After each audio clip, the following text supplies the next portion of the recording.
Chapter 10 The Lobster Quadrille. The Mock Turtle sighed deeply and drew the back of one flapper across his eyes. He looked at Alice and tried to speak, but for a minute or two sobs choked his voice. "Same as if he had a bone in his throat," said the Gryphon, and it set to work shaking him and punching him in the back. At last the Mock Turtle recovered his voice, and with tears running down his cheeks, he went on again. "You may not have lived much under the sea." "I haven't," said Alice. "And perhaps you were never even introduced to a lobster." Alice began to say, "I once tasted," but checked herself hastily and said, "No, never." "So you can have no idea what a delightful thing a lobster quadrille is." "No, indeed," said Alice. "What sort of dance it is?" "Why," said the Gryphon, "you first form into a line along the seashore." "Two lines," cried the Mock Turtle. "Seals, turtles, salmon, and so on. Then, when you've cleared all the jellyfish out of the way—" "That generally takes some time," interrupted the Gryphon. "You advance twice." "Each with a lobster as a partner," cried the Gryphon. "Of course," the Mock Turtle said. "Advance twice, set to partners." "Change lobsters and retire in the same order," continued the Gryphon. "Then, you know," the Mock Turtle went on, "you throw the—" "The lobsters!" shouted the Gryphon, with a bound into the air. "As far out to sea as you can." "Swim after them!" screamed the Gryphon. "Turn a somersault in the sea," cried the Mock Turtle, capering wildly about. "Change lobsters again!" yelled the Gryphon at the top of its voice. "Back to land again, and that's all the first figure," said the Mock Turtle, suddenly dropping his voice, and the two creatures, who had been jumping about like mad things all this time, sat down again very sadly and quietly, and looked at Alice. "It must be a very pretty dance," said Alice timidly. "Would you like to see a little of it?" said the Mock Turtle. "Very much indeed." "Come, let's try the first figure," said the Mock Turtle to the Gryphon. "We can do without lobsters, you know. Which shall sing?" "Oh, you sing," said the Gryphon. "I've forgotten the words." So they began solemnly dancing round and round Alice, every now and then treading on her toes when they passed too close, and waving their forepaws to mark the time when the Mock Turtle sang this very slowly and sadly. "Will you walk a little faster?" said a whiting to a snail. "There's a porpoise close behind us, and he's treading on my tail. See how eagerly the lobsters and the turtles all advance. They are waiting on the shingle. Will you come and join the dance? Will you, won't you, will you, won't you, will you join the dance? Will you, won't you, will you, won't you join the dance?" You can really have no notion how delightful it will be when they take us up and throw us with the lobsters out to sea. But the snail replied, "Too far," and gave a look askance. Said he thanked the whiting kindly, but he would not join the dance. Would not, could not, would not, could not, would not join the dance. "What matters it how far we go?" his scaly friend replied. "There is another shore, you know, upon the other side.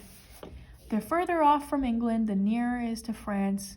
Then turn not pale, beloved snail, but come and join the dance. Will you, won't you, will you, won't you, will you join the dance?"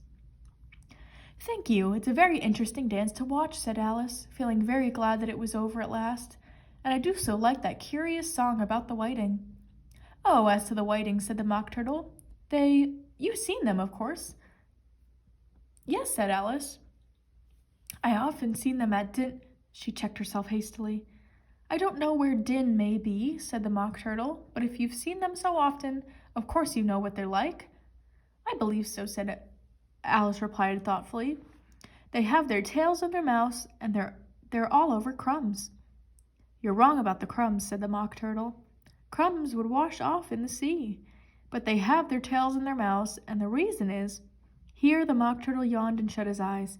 "Tell her about the reason and all that," he said to the Gryphon. "The reason is," said the Gryphon, "that they would go with the lobsters to the dance. So they got thrown out to sea. So they had to fall a long way. So they got their tails fast in their mouths. So they couldn't get them out again. That's all." "Thank you," said Alice. "It's very interesting. I never knew so much about whiting before." "I can tell you more than that if you like," said the Gryphon. "Do you know why it's called a whiting?" "I never thought about it," said Alice. "Why?" It does the boots and shoes, the Gryphon replied very solemnly. Alice was thoroughly puzzled. Does the boots and shoes? She repeated in a wondering tone.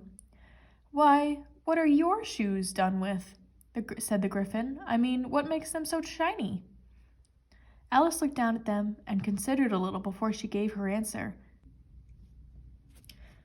They're done with blacking, I believe.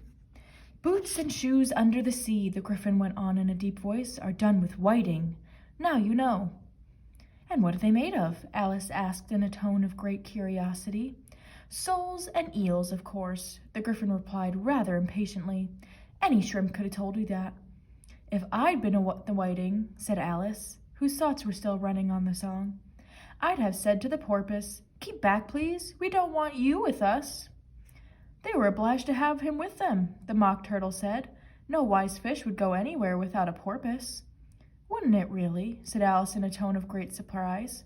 Of course not, said the Mock Turtle. Why, if a fish came to me and told me he was going a journey, I should say, with what porpoise? Don't you mean purpose, said Alice. I mean what I say, the Mock Turtle replied in an offended tone, and the Gryphon added, Come, let's hear some of your adventures.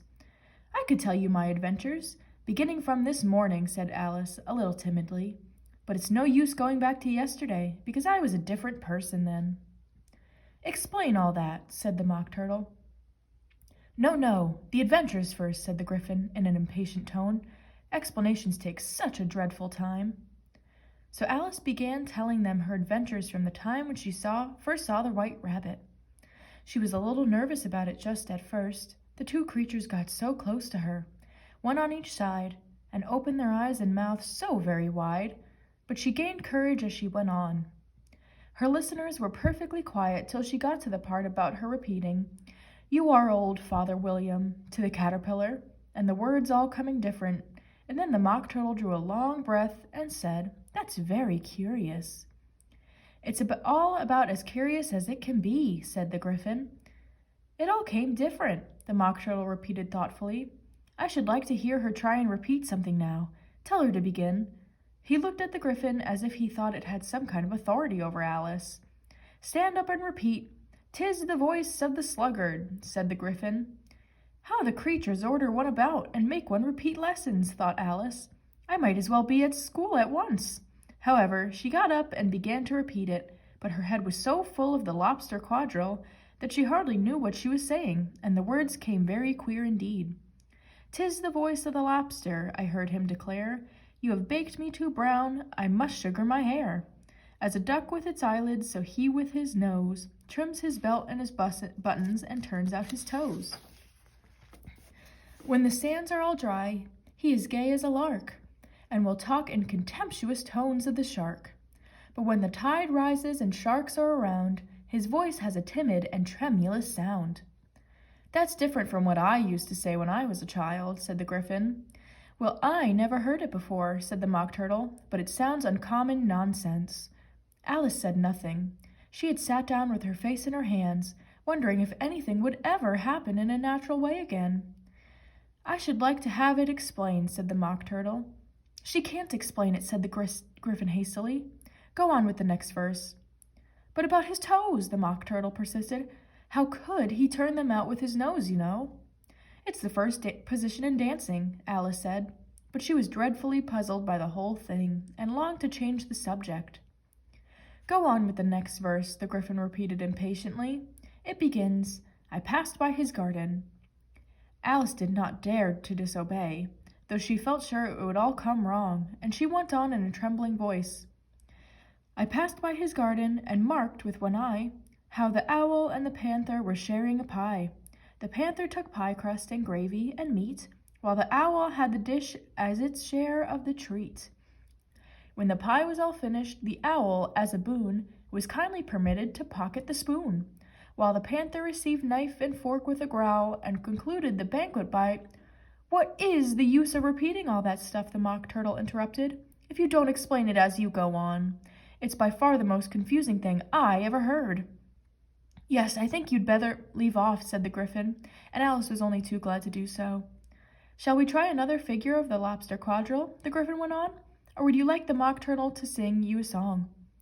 "Oh, a song, please, if the Mock Turtle would be so kind," Alice replied, so eagerly that the Gryphon said, in a rather offended tone, "No accounting for tastes. Sing her turtle soup, will you, old fellow?"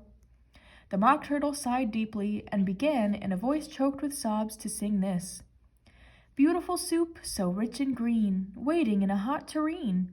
Who for such dainties would not stoop? Soup of the evening, beautiful soup. Soup of the evening, beautiful soup. Beautiful soup, beautiful soup.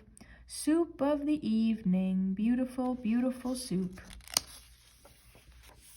Beautiful soup, who cares for fish, game, or any other dish? Who would not give all else for 2 pennyworth only of beautiful soup? Pennyworth only of beautiful soup. Beautiful soup, beautiful soup. Soup of the evening, beautiful, beautiful soup. "Chorus again," cried the Gryphon, and the Mock Turtle had just begun to repeat it when a cry of "The trial's beginning" was heard in the distance. "Come on," cried the Gryphon, and taking Alice by the hand, it hurried off without waiting for the end of the song. "What trial is it?" Alice panted as she ran, but the Gryphon only answered, "Come on," and ran the faster, while more and more faintly came, carried on but the breeze that followed them, the melancholy words, "Soup of the evening, beautiful, beautiful soup."